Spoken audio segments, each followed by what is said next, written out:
Okay, this is November 10th in the evening, and I'm going to be going over chapter 29, which is entitled Gifts from Strangers. And it's really about gifts from strangers from out of town. If I had written a novel, which I did not, this would be the conclusion. But it's the second to last chapter in the manuscript that I wrote, and it actually has the best climax of the whole thing happens in this chapter. And I think we'll get there because it's not very long. But that's not the end, as it is in life. This would have been such a beautiful place to put the end, but it wasn't, and it won't be. In large part, it discusses the December 2023 Mufon Journal article, Encountering Gifts from Strangers. So we'll begin there, and if I have any asides, I'll give them to you as we go through it. Though printed in December, this article describes thoughts and events from November, the previous month.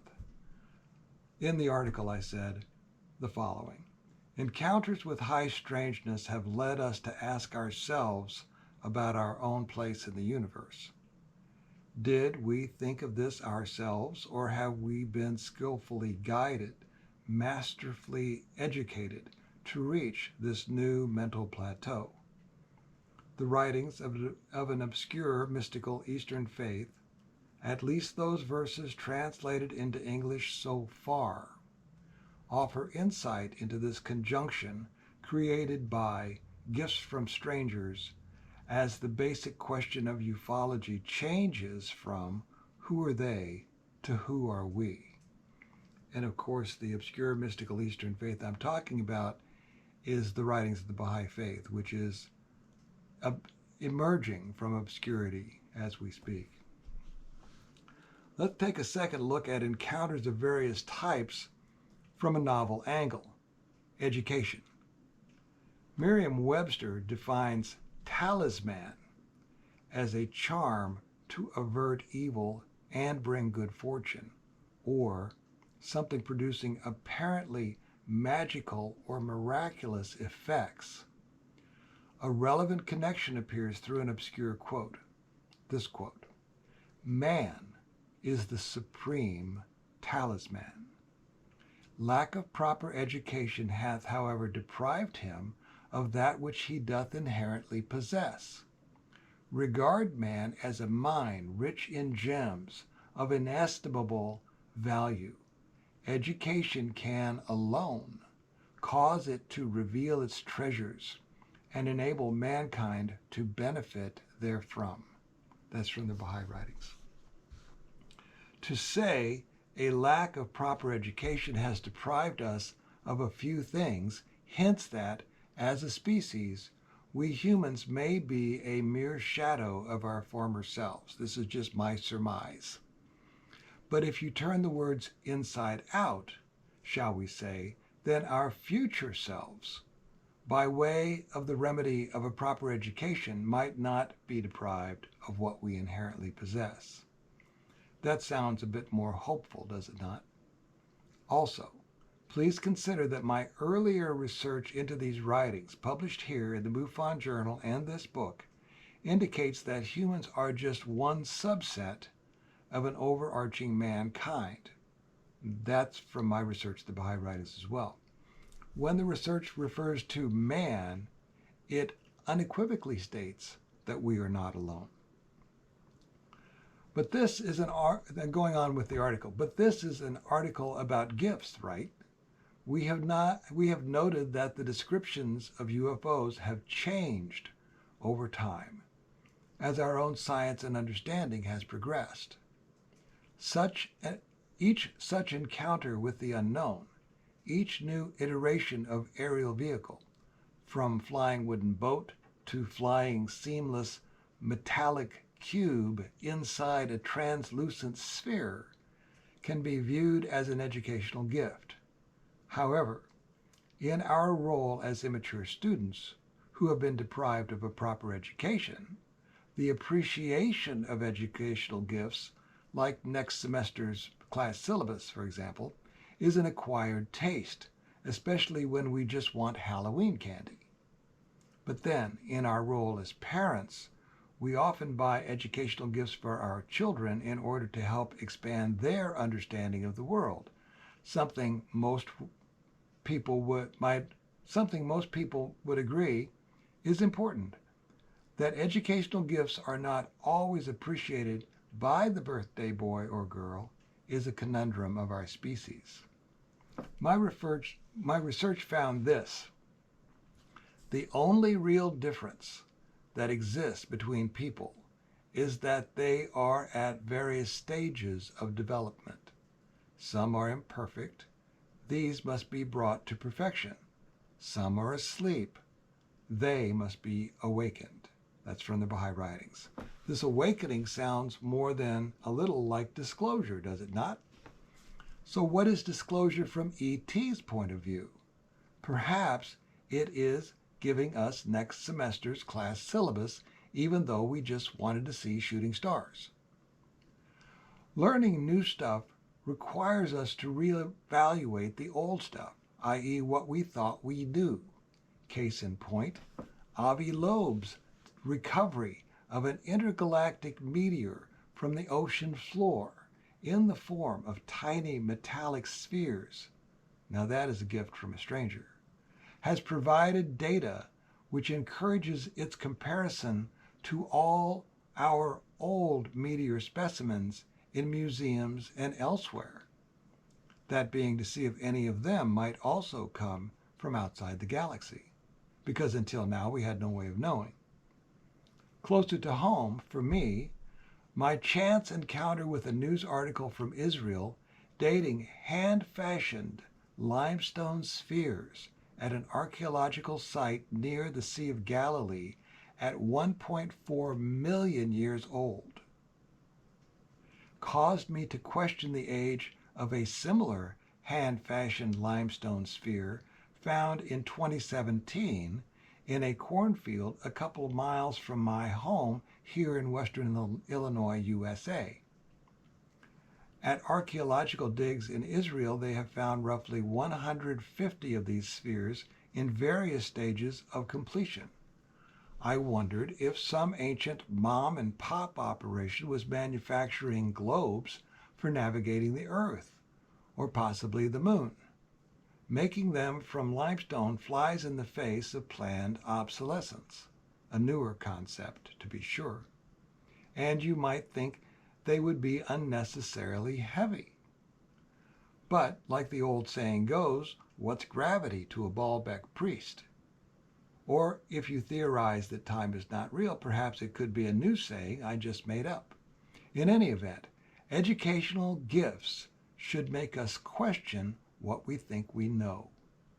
Otherwise, quote, the thing is, you see what you want to see, and you hear what you want to hear, unquote. That's from Nielsen's The Point, a record album from the late 70s, I think.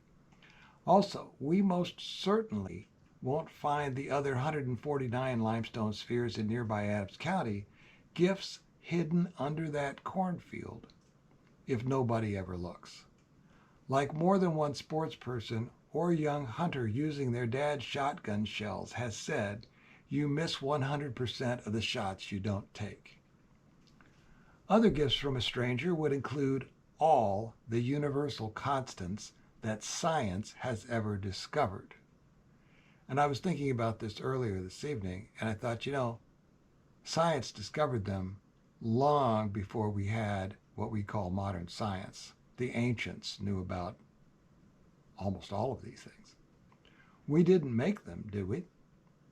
They simply exist, and we surely have not found them all. So maybe we should look in new places or literally dig deeper. Also, if we could just communicate with some interstellar traveler, we could simply ask someone who knows. Again, closer to home.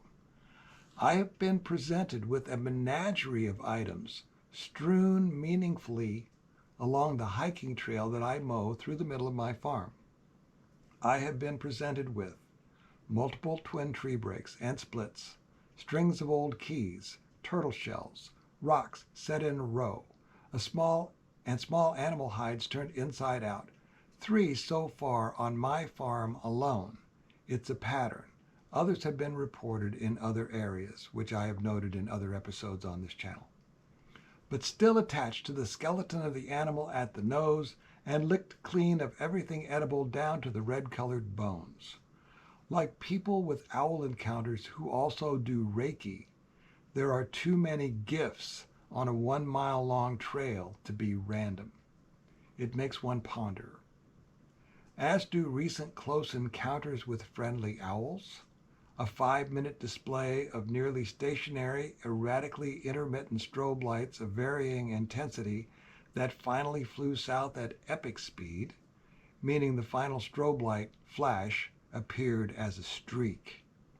Next, a few nights ago at this writing, and this is the first week of November 2023 that I wrote this, coming home after dark, we drove by something strange, standing uncomfortably close to the 4-lane highway, and learned a neighbor had the same experience on the same stretch of highway about a week earlier. All 3 of us described the same being, and the description doesn't even matter here, does it? I will give the full description after the conclusion of the article. The educational lesson to me from the above is both of the following: ask and you shall receive, and be careful what you wish for. I have compared all these strange gifts to what I thought I knew, and behold, I don't really know that much. And you're right, I still don't. And that is humility, as long as I'm not bragging about it. So this might be a good place to remind myself that several speakers at the 2023 Mufon International Symposium seem to agree that owls and UFOs, and I would add their educational gifts, are unimportant in and of themselves.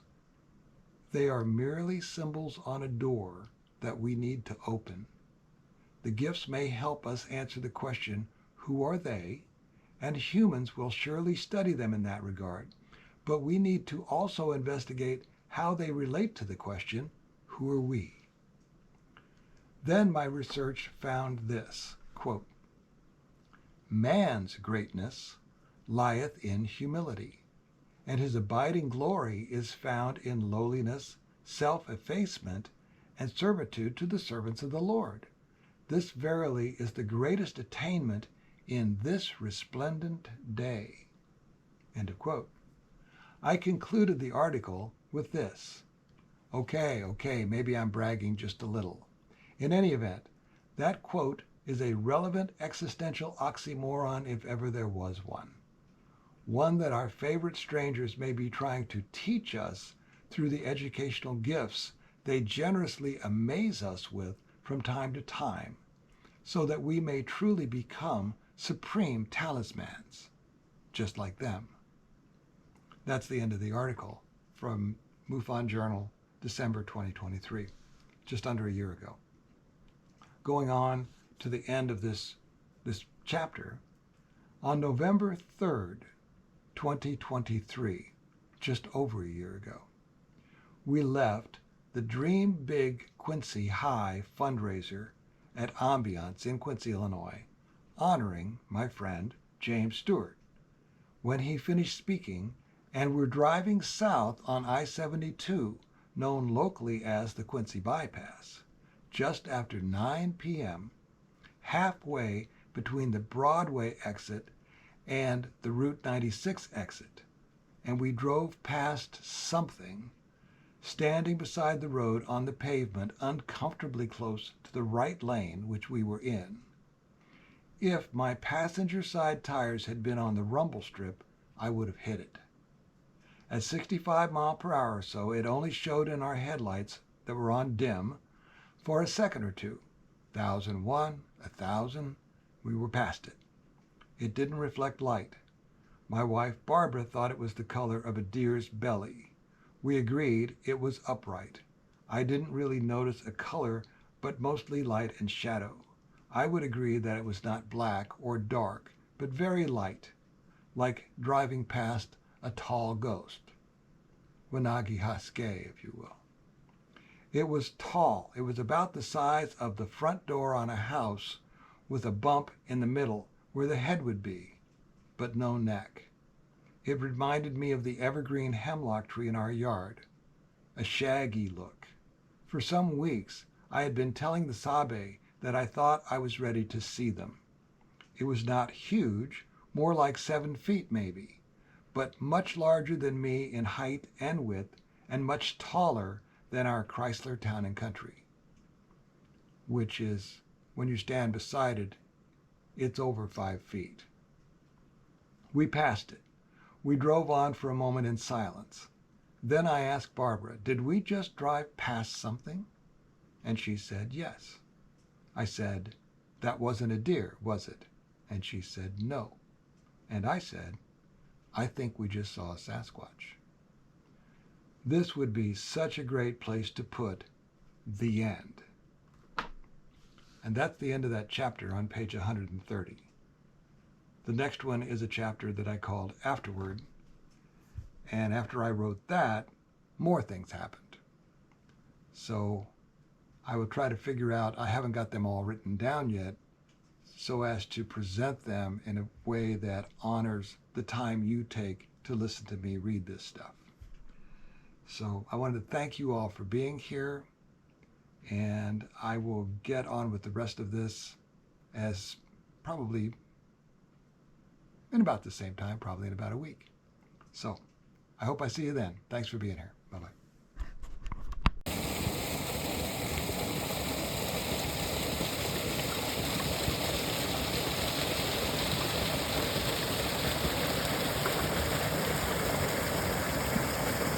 Super cool.